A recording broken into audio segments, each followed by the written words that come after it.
So now let's say that you have actually taken a photo in the raw file type with your camera. And one of the things that you want to do is to be able to process it. So before, up until this point, I always talked about, using some software to process, let's see, I'm trying to find a specific one. Using some software to process the raw files. And so this is actually what I am talking about, is using Photoshop. What is going on with this thing? Okay, oh, are you serious? Now what? Okay, I'm going to try one more time. And I know this one works because this is from my ancient 5-year-old 20D. So once this loads up, then hopefully we will see. Okay, so now I've taken a photo in the raw format with my camera. I have opened up Photoshop and I have dragged that photo into Photoshop, or I've tried to open it up. And so one of the things that happens first when you have a raw file, now notice that this same screen will not appear if you just open up a JPEG with Photoshop. Anything that is not a raw file format will not open up with this window. This only opens up because it is a raw file format. Now we have a variety of things that we can manipulate in this image. And I'd always talked about using software to process a raw image, and this is sort of the beginning steps of what I am talking about. At the simplest, to process a raw file, you open it up in software like Photoshop, and then you just leave everything alone. You don't touch any of these messy sliders or anything like that. Just click Open Image, and after a few seconds, what you will get, unless you have my really slow computer, and it's a few minutes, what you will get is a file that has been converted from the raw file type into a more friendly file type. So this here, where I can then manipulate it in Photoshop or just save it as a particular JPEG. So actually, if you will allow me, I'm going to do one thing to make this easier so I don't have to keep switching things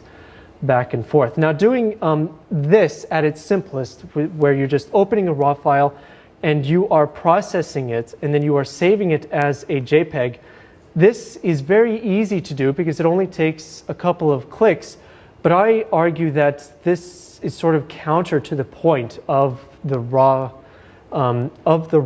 file type, because what you are not doing is you're not using that raw file to the degree that you are allowed to. So I'm not saying that you have to always manipulate an image, but if you find yourself doing this more often than not, and what I mean by this is opening a raw file and just processing it as with all the default options, then you might as well just take photos in JPEG. There's really not a reason for you to use raw unless you're going to be doing some sort of manipulation with them. Okay, so with that out of the way, what I'm going to do is close this and try reopening it. 4199, drag this back here. And after a few minutes, I get this window back. Okay, so what I wanted to talk about today, at least in this first half, was some of these options that are available to us here. So you can do a lot of things in this camera raw, essentially this add-on that exists in Photoshop. And so some of the most obvious things are over here on the right side. So for example, you can adjust the color temperature. So let's say that the color is slightly askew. So for whatever reason, let's say, oh, I don't remember this sunset actually being red. Maybe I want it to be a little bit cooler. Then you could adjust the temperature as necessary. Now, of course, you can do a lot of these modifications to JPEG files as well, but you will find that with raw files, you will be able to do these conversions at the highest quality and also more easily than you could in JPEG format. So, because essentially what you're doing is you're using the data, the raw data, that as it comes off of the camera's sensor. It saves it into this very large file. You're opening it in Photoshop and you're able to manipulate that raw data as it exists. Now, one of the things that you'll notice before I delve even deeper into it is that we have a histogram in the upper right-hand corner showing us basically the histogram of this particular image. Now, okay, so I just wanted to get that out of the way to tie it into the lecture that we had last week. Now, one of the things that you'll notice that a lot of these raw processors has is preset white balance settings. So you can change it from the default, the as shot, which is what the camera decided the white balance would be. Don't worry, we'll talk more about what white balance is at a later point in time when it gets to the color lecture.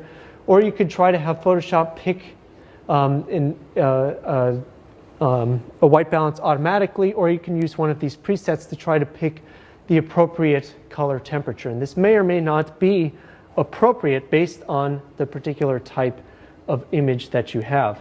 Now, one of the interesting things about almost all white balance, or rather all raw processors, is the ability to pick a color in the image and use that as sort of the white balance. So you could say that, so as you can see, I've clicked on this eyedropper tool in the upper left-hand corner, this white balance tool as it's called, and I'll zoom in a little bit so you can see this one up here. And what this lets me do is I can select a particular point in the image that's either white or very close to it, or maybe some form of gray, to be able to pick the correct color balance. And that's going to be difficult in this particular image. There's not a lot of strictly white portions of the image, but just to give you an example of what sort of drastic changes we can do, I'll try to click on this red portion of the light over here. You can see that now it's trying to compensate for that by making it very, very blue and actually kind of ugly. All right, but changing it back to a somewhat more normal white balance. All right, now the other great thing about using the raw format is that the camera stores a lot more data in the raw file than you actually see.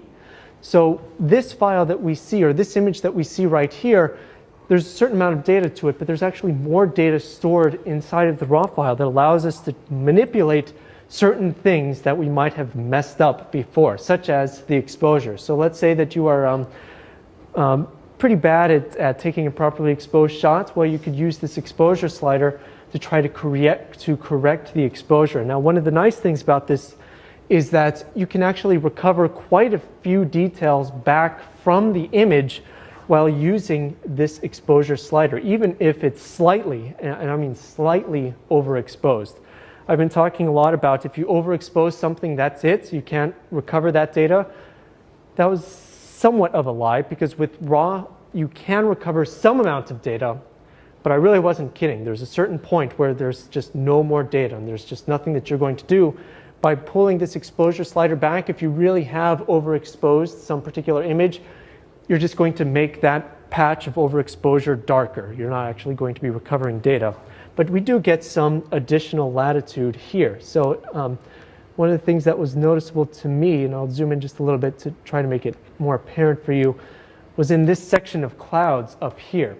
So when I had the exposure set to about the default, so at about 0 in terms of a relative number of stops from the exposure as it was, you can see that there's some details that are potentially missing from the clouds. But if I try to pull it down, then we sort of recover some of the details, particularly these little wisps of clouds that are off to the side that just were not particularly visible before. Now, this doesn't mean that you should always use this slider, because obviously I've now made this particular image horribly underexposed, but the option is there using this slider. So sometimes you might get some other, all right, let's try default. So you might get some other sliders as well, depending on the raw processor that you're using. Sometimes you'll get something that Photoshop calls recovery, but if we click on this, one of the things you'll notice is that what this is doing is, well, it might be tough to tell in this particular image, but almost all raw processors have a similar thing where it tries to bring overexposed regions down to a better exposure level. So if you have certain regions of the photo that are slightly overexposed and you need to try to recover details in them, you can use this recovery slider to try to regain those details that you might have lost. And again, if you're using other raw processors, it might be called something else. Now, fill light does sort of the opposite. That is, if you have lost details in the darker regions of your photo, you can try to use something like this fill light to try to bring in additional light into those darker regions. And you'll notice that, did it actually make a difference? It looks different on my screen here, but. All right, so now I've been able to recover actually some, you can see some power line posts, some mountains, and other nouns that I apparently can't think of right now. So anyway, you can use this, and of course, when I'm showing you these things, I mean you should use them in moderation. You should not be using these sliders to the extreme that I'm showing you. That usually indicates that you just didn't take the photo very well to begin with, or that if it really needs something with that much modification, you might need to go back and try to reshoot it. But it does allow you a little bit of latitude so that you can try to recover a little bit of details and try to get quite a bit of information back. Was there a question? Yes.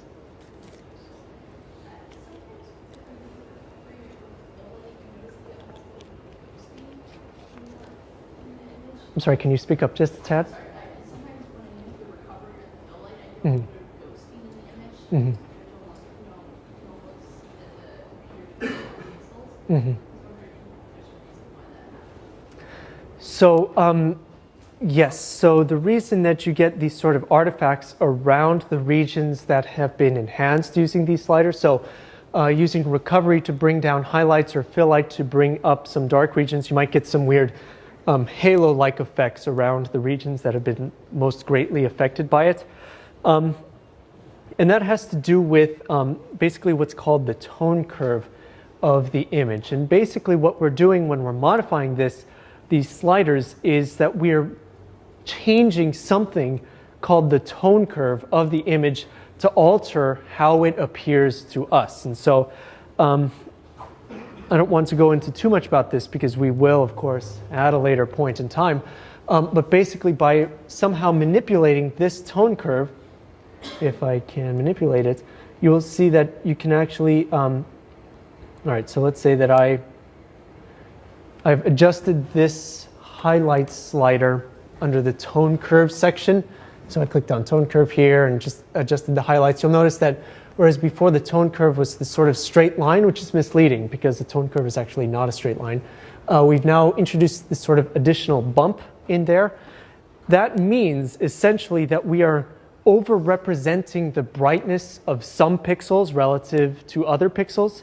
And so we can get weird effects because we're essentially, you can think of it as kind of stretching the brightness of a particular range of images. And so you can get some weird effects within that region that's overly stretched. And so without going into a large discussion about what the tone curve is and talking about it for an hour, that's really sort of the best answer I can give for right now. And so I'll have to, I guess, defer a better answer to when we actually talk more about this at a later point in time. Okay, so going back to these sliders, one of the things that you can do, so I mentioned how you can fix some of the problems in your image, but sometimes you might have taken a pretty good image and all you really want to do is to just somehow make it a bit better. So rather than manipulate the recovery or the fill light, and it's unfortunate because this projector over-saturates and makes everything a little bit more contrasty than it appears otherwise. One of the things that we might want to do is actually to increase the contrast so that we can get maybe a little bit more punch into that image. Another thing we might do is actually increase the saturation, no, not too much, increase the saturation and get just a little bit more color into it as well. And so rest assured that this is starting to look cartoonish in colors on the screen, but on this computer it's starting to look fantastic. So I'm doing this for myself, not for you, right? Okay, so now I can even increase the vibrance, which is related to the saturation, but it seems to increase local contrasts, perhaps. So this is difficult to quantify, but really you can increase these sliders and try to get the exact amount of punch that you want to get in a particular image. Now, one of the things that I do want to point out is, oh no, that's not what I wanted to point out, is this information that exists at the bottom of this camera raw window. So you'll see that at the very bottom, underneath the image name, it gives me some information. It says Adobe RGB, 16-bit, and then the size. So it's an 8 megapixel image at 240 pixels per inch. And so I should mention that the pixels per inch doesn't really impact how this image will appear on your screen. Modifying the pixels per inch really only matters when you're going to print your image. And generally you want somewhat high pixels per inch for a print that's going to be where you're going to view up close, so maybe like a 4:6 image or a 5:7, for example. But if you're going to be printing it on something much larger that's to be viewed farther away, like on a billboard, for example, then you could get away with a much lower pixels per inch. But I'm just mentioning this because I think sometimes there's a bit of confusion about exactly what this can do. Don't worry about it if you're not going to be modifying this, or if you're not going to be printing this information, or this photo rather.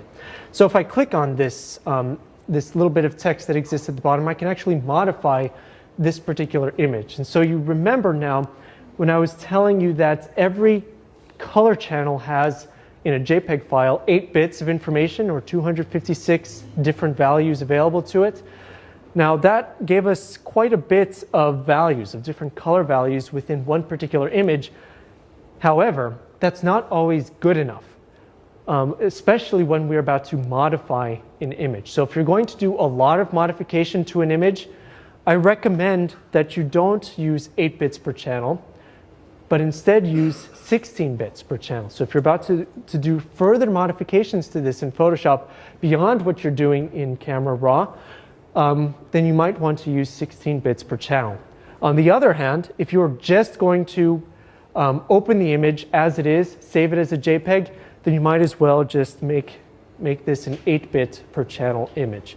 If you're in doubt, just always use 16 bits per channel, and then when you save it as a JPEG, it will be downsampled to 8 bits, to the amount that we have discussed up until this point. And from here, you can also decrease the size of the image as well. So Photoshop gives us some pretty easy ways of making the image smaller, or for whatever reason, making it a lot bigger, which, as you know, is just going to be a digital zoom of sorts, and we won't actually get any additional information. It's just going to be bigger.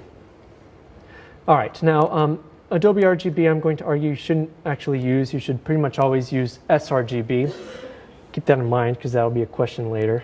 All right, then we'll just open this image. And so that's really how we can process this raw file, sort of in a nutshell.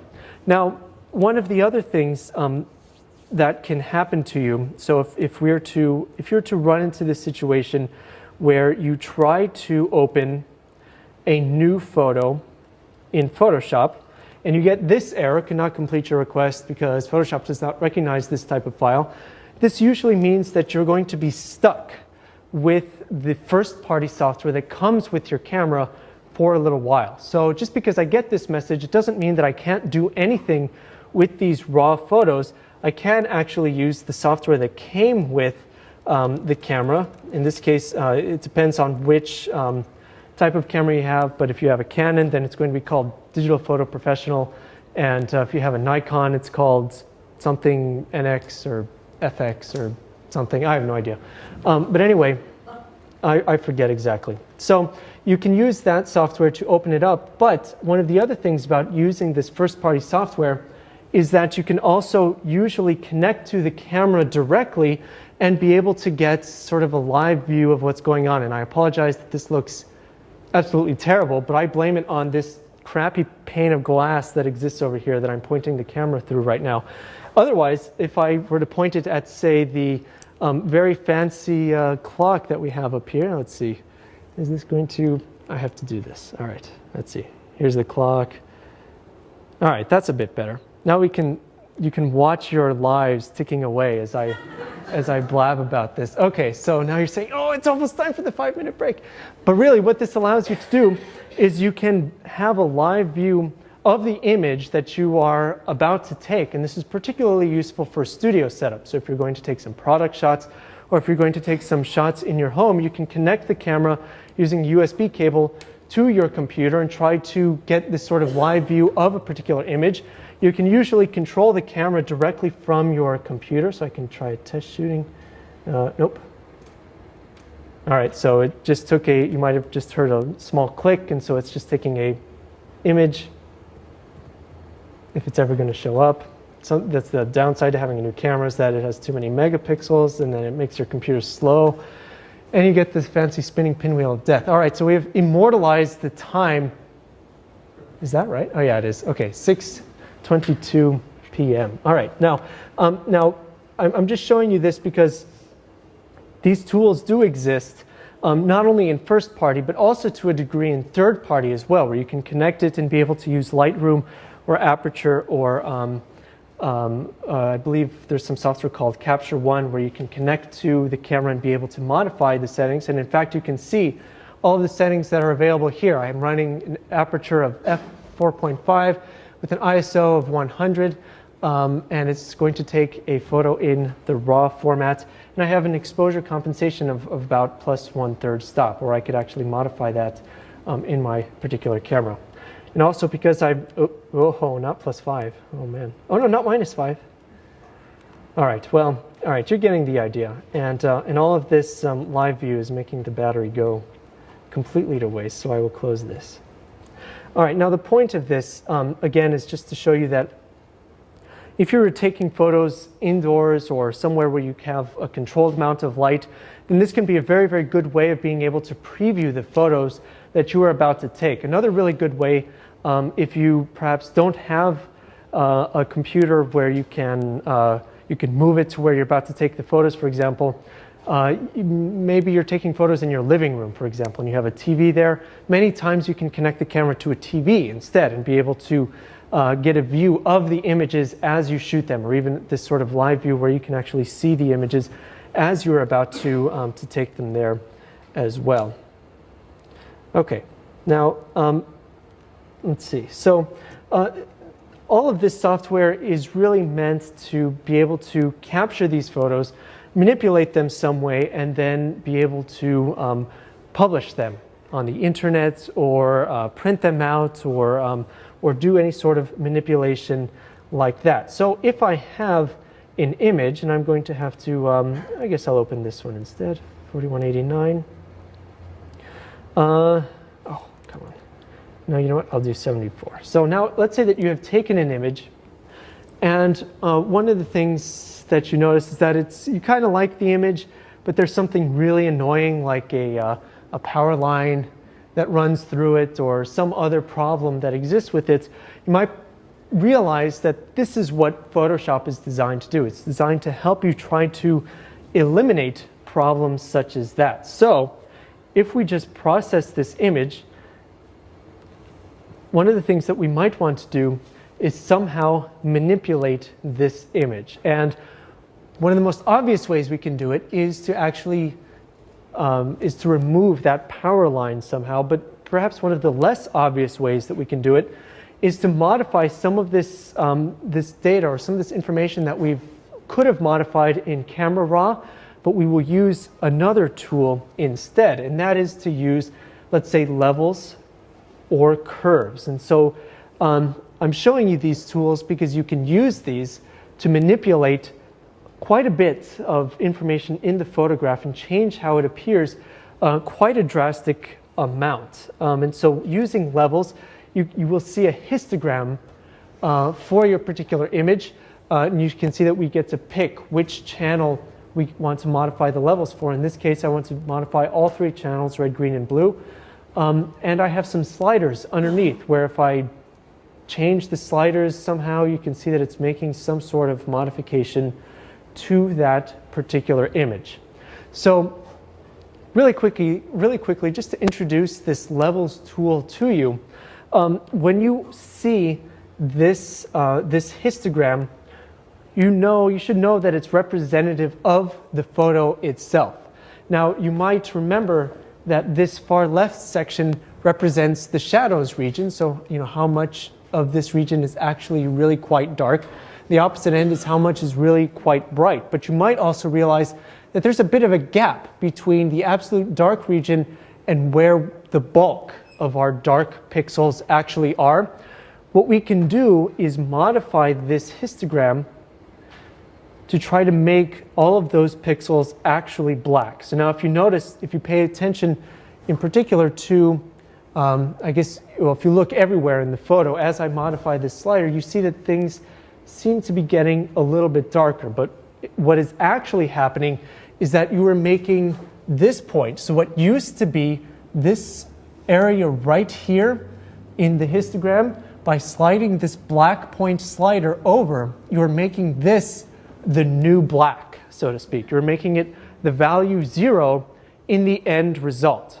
So this, which used to be this value 32 right here, is now a value 0.